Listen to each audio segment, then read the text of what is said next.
Ang Los Angeles Lakers ay inaasahang magiging isa sa pinakaaktibong team sa trade market season bago ang trade deadline ayon kay Jovan Buha ng The Athletic. Gayunpaman, hindi pa malinaw kung gaano karaming draft capital ang handang isakripisyo ng Lakers at kung gaano kalaking trade ang kanilang gagawin. Noong nakaraang season, bagamat maraming inaasahan na magiging aktibo ang Lakers sa trade deadline, pinili nilang huwag mag-trade at itago na lang ang kanilang first round pick. May pag-asa ngayon na ang mga presyo ng mga role players ay mas magiging abot kaya, tulad ng naging trade ng Golden State Warriors para kay Dennis Schroeder. Ang Warriors ay nagbigay lamang ng 3 second round picks at nakuha itong si Schroeder. Ang ganitong mga galaw ay nagbibigay ng signal na maaaring hindi na kasing taas ang hinihingi ng mga team para sa mga kapaki-pakinabang na manlalaro. Ayon kay Jovan Buha, 3 uri ng players ang hinahanap ng Lakers. Isang physical, defensive-minded na sentro, isang 3-and-D wing, at isang athletic guard na kayang magdepensa sa perimeter. Ilang manlalaro na konektado sa Lakers noon ay muling lumalabas bilang mga potensyal na target, kabilang sina Jonas Valanciunas ng Wizards at sina Cameron Johnson at Dorian Finney-Smith ng Nets. Bukod dito, nabanggit din ang iba pang posibleng target tulad ni Colin Sexton at Walker Kessler ng Jazz, Bruce Brown ng Raptors, Jerami Grant at Robert Williams ng Trail Blazers, at Kyle Kuzma ng Wizards. Gayunpaman, hindi inaasahang magpapakita ng interes ang Lakers sa mga dating All-Stars tulad ni Jimmy Butler, Zach LaVine at Brandon Ingram. Tungkol naman sa kanilang pangunahing mga manlalaro, malinaw na hindi isinasama sa anumang trade talks sina LeBron James at Anthony Davis maliban na lamang kung hihilingin nila ito mismo. Sina Austin Reeves, Max Christie at Dalton Knecht ay itinuturing din na mahalagang bahagi ng hinaharap ng Lakers kaya't hindi inaasahang magiging bahagi ng anumang trade. Bagamat hindi untouchable si Bronny James, hindi rin siya inaasahang maisasama sa isang trade maliban na lamang kung kasangkot ang kanyang amang si LeBron. Samantala, ang 4 na mid-sized contracts ng Lakers, D'Angelo Russell na may 18.69 million, Rui Hachimura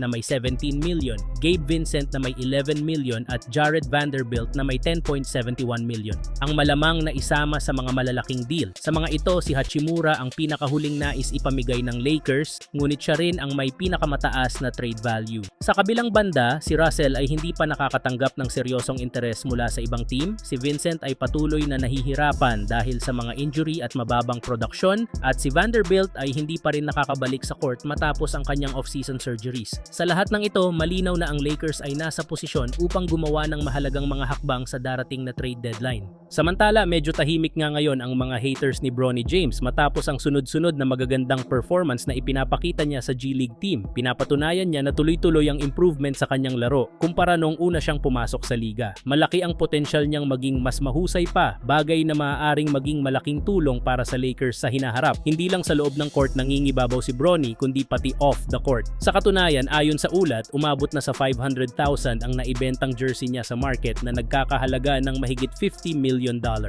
Dahil dito, tuluyan niyang nabasag ang rookie sales record na dati hawak ng kanyang ama na si LeBron James. Kahit limitado ang playing time niya sa Lakers, patuloy ang suporta ng mga fans at analysts, dahilan kung bakit sobrang taas ng demand sa kanyang jersey.